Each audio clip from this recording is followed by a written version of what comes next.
أنا يعني طبعًا النهارده أنا اللحظة دي أنا بقى لي سَنة بارتّب لها، ومرّينا بحاجات كتير، وعدِّت علينا صعوبات كبيرة وتحدّيناها، لإن إحنا دايمًا بنحب التحدّي، وفعلًا لقد هرمت من أجل هذه اللحظة، ويعني إن أنا أبقى عايزة أعمل معاكِ القعدة الحلوة دي اللي إحنا هنقعدها، أنتِ بالأخص. آآ في وقت أنا طبعًا باحاول إن أنا يعني أكون موجودة على الساحة بشكل منتظم وظهور متواصل. اخترتِك أنتِ الوحيدة، لإن أنتِ الشخص الوحيد وده انفراد وباقوله مش خايفة من الانتقاد، الشخص الوحيد اللي أنا في الفترة الأخيرة لمست فيه حقيقية غريبة، عطاء مش طبيعي، لسه متمسكة بحاجات هي أصلًا ما بقِتش موجودة، أنا ما باشوفهاش ولا حتى مع صحابي ولا طبعًا مع العُملا اللي بتيجي لي، يعني حتى في الإطار الضيّق بتاع مثلًا أسرتي، لأ ما بقاش الفكر موجود بالشكل ده. فأنا الصراحة لمّا اتعرّفنا على بعض وقعدنا مع بعض واتكلمتِ حبّة كده عن شوية الحاجات الكتير اللي أنتِ بتعمليها ما شاء الله، لأ لقيتِك لسه بتتكلمي بالطريقة الطبيعية، سِت طبيعية وبتتكلمي عادي وسِت حلوة برضه وفي نفس الوقت مثقفة جدًا وفي نفس الوقت وفي نفس الوقت بتشتغلي وفي نفس الوقت ناجحة وفي نفس الوقت بتكتبي مقالات، بتعملي حاجات كتير، ولكن عادي عاملة مزج ما بين الحياة اللي هي كانت بالنسبة لنا هي الروح، وكانت بالنسبة لنا إحنا طعم الحياة زي ما بيقولوا، وفي نفس الوقت إن أنتِ برضه up to date بالوضع اللي إحنا فيه، والسوشيال ميديا سِت أنيقة وelegant وشيك وراقية في حديثِك. احكي لي بقى كده وعرّفي الناس علشان خاطر أكيد هُم إن شاء الله هيستفيدوا من التجربة دي، لإن التجربة دي لازم تبقى هي اللي موجودة دلوقتي. اولا انا سعادتي النهارده بالغه جدا، سعاده كبيره قوي. ليه بقى؟ لان فروم داي 1 لما قابلتك يا دينا، لو انت فاكره، آه، انا ارتحت جدا ليكي. يعني حسيت انه لا، انا منجذبه ليكي روحيا، وده كان شيء يعني لطيف جدا. الحمد لله. اثنيت جدا على الشخصيه، لقيت شخصيه بتشدني وبتاخدني معاها وحساني ده احنا من اول لقاء. فبقيت مبسوطة. عجبني ذكائك، لك يعني ذكائك لا يخطئه بشر، يعني أشكرِك. ذكاء متقن ما شاء الله، الله أكبر. فأنا بقيت سعيدة جدا إنه لا، علاقة لطيفة. آه، لما امرأة بتشيد بامرأة أخرى مثلها، يبقى احنا كده تخطينا مشاعر سلبية السلبية كتير. كتير. صح، طبعًا، برافو عليك. مشاعر السلبية اللي هي ممكن تؤذي. طبعًا. آه، فكرة، يمكن النهاردة كنت لسه مسجلة كلمة في فكرة العطاء، ان انت النهاردة لما تحبي تدي، انت بتسعدي ذاتك بهذا العطاء. يعني العطاء التارجت بتاعه انك انت اصلا تسعدي نفسك، فبتسعدي نفسك بعطائك للآخرين. الحياة قاسية جدا، يعني هي على الجميع قاسية بدرجات. بيظل فيها ايه؟ الحضن الآمن الدافئ، القلب الذي يحتوي، اليد الذي تطبطب، الإخلاص القول وصدق الوقوف بجانب الإنسان. دي أشياء مش موجودة في الدنيا، لأن الدنيا لها ألوان صارخة.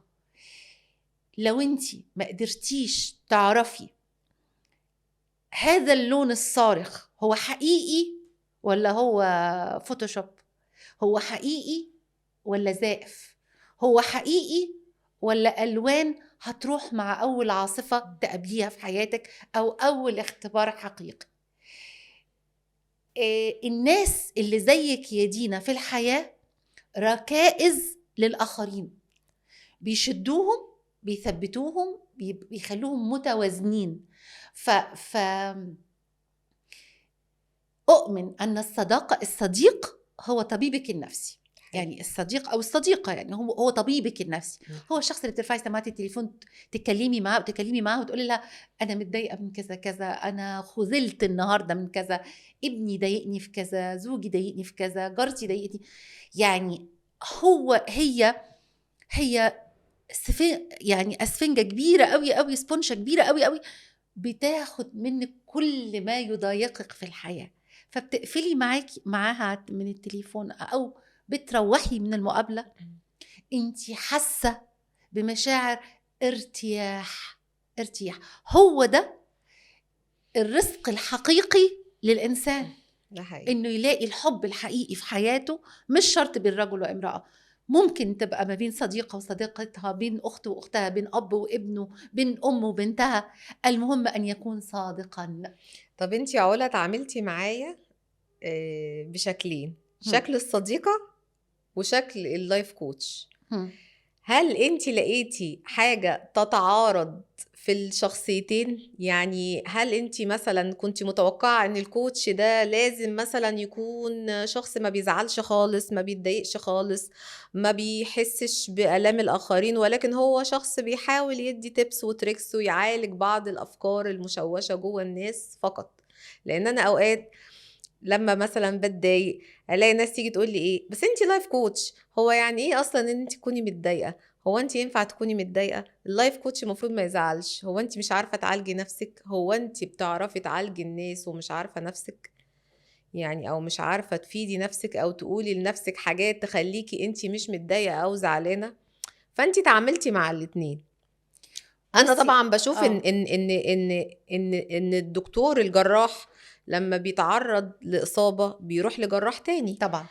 وفي نفس الوقت أنا في الأول وفي الآخر أنا إنسان طبعا. وبيحصل لي كل الانفعالات طبعا. وبحس بكل المشاعر وبحس بكل حاجة. انتي بقى وانتي بتتعاملي معايا على الاتنين، يعني ما لقيتيش مرة كده ايه بتبقي سامعاني مثلا بتقولي دي الصديقة او دي الكوتش بتعرفي بس هو الاتنين ممزوجين جدا ببعض. بس لما قعدت معاكي as a life coach أنا كنت شايفاكي لابسة بدلة متأنقة. كانت كلماتك على قدر المواقف اللي بحكيها لك بتتخيليها جدا. ذكاء، طبعا الذكاء في الاتنين رهيب. اما تعاملت معاكي كصديقة لقيتك مزجتي جزء من كان ليا موقفين. موقف أولاني إنه مزجتي شخصية اللايف كوتش على علاقتنا حتى في مكالماتنا الهاتفية. وموقف واحد قريبا كنت أنا وإنتي قاعدين مع بعض في مكان ما يعني، وكان عندك موضوع يخص حاجة تخصك. إنتي ما كنتيش ساعتها لايف كوتش، إنتي كنتي ساعتها إنسانة عندك موضوع بيزعجك جدا. ويمكن كنت أول مرة أشوف هذا البعد فيكي، اللي هو أنتي إنسانة طبيعية، عندها موضوع يخص حياتها، أسرتها، فبالتالي أنتي متأزمة من هذا الأمر. فأنا لقيت نفسي ساعتها أنا بكلمك بقولك لا يا دينا المفروض تعملي 1 2 3 4. كنتي منصتة لما أقول. ده حقيقي. وكنتي بتقولي لي لا ده الكلام ده أنا قلته لنفسي النهاردة. وعايزة أقولك إن أنا قمت من معاكي نفذت الخطوات اللي انتي قلتها لي بالحرف وبالملي دون شفتي؟ يعني بصي ما فكرتش دقيقة. كأن احنا تبادلنا الأدوار. ده حقيقي. أنا كنت اللايف كوتش وانتي أيوة الشخص اللي الأدوار. جاي، مع ان ساعتها ما كان الموقف جات تلقائي وطبيعي يعني. انتي بتحكي لي فانا كان لي رأي مختلف فقلت لك كذا، فقلتي لي بعد تفكير هنيها كده يعني او حته صغننه كده قعدتي فكرتي قلتي لي لا انا الكلام ده قلته لنفسي النهارده، كاني انا غصت جواكي. أيوة. كاني انا دخلت اعماق فكرك وطلعت حل انتي حتى مش عارفه تقولي لنفسك، هو جه خاطر ليكي. اللحظه دي ادركت ان الجراح لا يمكن يعمل عمليه جراحيه لابنه. ده حقيقي. وانه الجراح بيلجأ الى طبيب اخر يعمل عمليه جراحيه لابنه، لانه المشاعر هنا بتتحكم. ده حقيقي. بيظل مشاعرنا هي لها طاقة تأثير علينا سلبا أو إيجابا. يعني يا إما هتخليكي تتأثري جدا فما تعرفيش تختاري صح، او تتأثري جدا فتحلي الموضوع بمشاعرك، او تتأثري جدا فما ما تقصيش بالشكل الكافي في وقت العقاب، او تتأثري جدا ما توصليش لحل مظبوط. بصي يا علا، انا دايما بقول عليكي، دايما اقول ان انتي ملهمة، ودايما حتى لما بقرا لك مقال انتي كاتباه بحس بتألق، وبحس بان انا فعلا حصل لي حالة من الالهام. فانتي دلوقتي الهمتيني بحاجة، ان انا دايما في محاضراتي مثلا لما بعمل محاضرة او بعمل وركشوب او كذا، دايما اتكلم على الاتصال بالروح والاتصال بالله عز وجل. وانتي بتقولي لي احنا كأننا تبادلنا الادوار، كأننا احنا حصل لنا حالة اتصال تواصل، وده فعلا ده دور اللايف كوتش على فكرة. اللايف كوتش ما ينفعش يكون بيعمل جلسة ناجحة غير لما يكون متصل الاول مع نفسه، وبعد كده متصل مع العميل اللي معاه. ولو ما عملش كده طبعا ده يعني بيبقى نوع من انواع الفضفضه اللي هي غير مبرره، ما تدفعوا لها فلوس بس مش اكتر. فانتي الهمتيني دلوقتي ان الاتصال ما بين اي يعني حاجتين في بينهم توافق، هو دي نقطه العبور للحلول والراحه والسلام. صح. يعني انت لما اتصلتي بيا نفسيا، فانت عرفتي انا بشعر بايه بالظبط، لان انا ممكن اكون انا في الوقت ده انا مش عارفه اقرا مشاعري بعين يعني، او بنضاره ممسوحه كويس، نضارتي كان فيها شويه كده شوائب غبار، دي حقيقة. او غبار. فانت رحتي لا دخلتي جوه اعماقي وقريتي وفهمتي وحسيتي، ورحت اديتيني الحل على طبق من فضه. وعشان كده انا بقول للناس ان انتوا ممكن تكونوا معالجين لنفسكم، ولكن برضو في حالة الاتصال. المقالة اللي انتي كتبتيها بتاعت البحر المالح، اللي هو قلبك بحر مالح مش لازم وقلبك مش مسامح، بالظبط كده. ازاي بقى دي على فكرة لها صدى رهيب. ايوه، ازاي بقى انتي جبتي قصة انت مش لازم تشرب البحر كله عشان تعرف انه مالح؟ عشان انا شربت البحر كله، فبالتالي ادركت انه مالح بعد ما شربت البحر كله. ادركتي امتى؟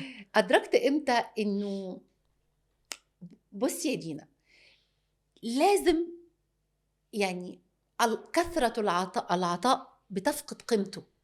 لما تفضلي تدي انتي هتعرفي الابيض باللون الاسود، هتعرفي الخير بالشر، هتعرفي الصبح بالليل. كان لي تجربة أخيرة كده مع إحدى نون النسوة يعني، وأنا نادرا ما بختلف مع حد، أنا لا أختلف مع أحد، أنا شخص مسالم بطبعي يعني. واضح يعني لا شخص مسالم جدا على فكرة، وأنا طفل عمري ما اتخانقت مع حد يعني. فصدمت بكم الغل والسواد الرهيب اللي جواها. اتخضيت. الشخصية دي أنا كنت بعطف عليها، بتعاطف معاها، بصدقها. اكتشفت انها زيفة وكلامها زائف، واستخدمتني استخدام للوصول الى اغراض معينة او اهداف هي عايزاها في حياتها العملية. اتأزمت نفسيا. فقلت هي ليه استغلتني هذا الاستغلال السيء؟ طب دي نقطة مهمة قوي يا علا. لما حصل كده انتي حسيتي باللوم؟ عشان دي اللي انتي بتقوليه ده مشكلة ناس كتير جدا، قصة العطاء، او مش ناس كتير يعني الناس اللي عندها الأزمة بتاعتها في حياتها العطاء. اصل العطاء ده صفة حميدة طبعا. لما الناس تسمع ده راجل معطاء، دي ست معطاء، فنقول دي عندها مشكلة كبيرة. انا ككوتش بقى اقول دي عندها مشكلة كبيرة. فيقولوا لي عندها مشكلة عشان هي عندها عطاء. ايوه طبعا، لان هي بتدي كل الناس وما بتديش نفسها، يعني بتخلي نفسها هي رقم 20 30 40 50. فهي طبعا بتعاني، والناس بطبيعة حالها مستغلة في كده. كان يقول لك اللي ما يلاقيش الدلع باين وما يدلعش ربنا يحاسبه، صح كده؟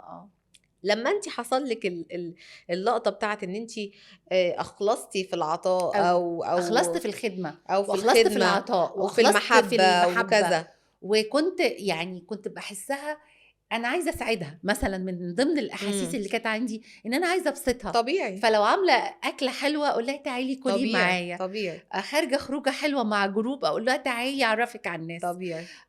مثلا انا كنت منتميه الى يعني مكان معين، تعالي دخلك في المكان ده إمم. وفي المنظمة دي أو يعني أحد منظمات المجتمع المدني يعني اللي لها تاريخ طويل جدا. إمم.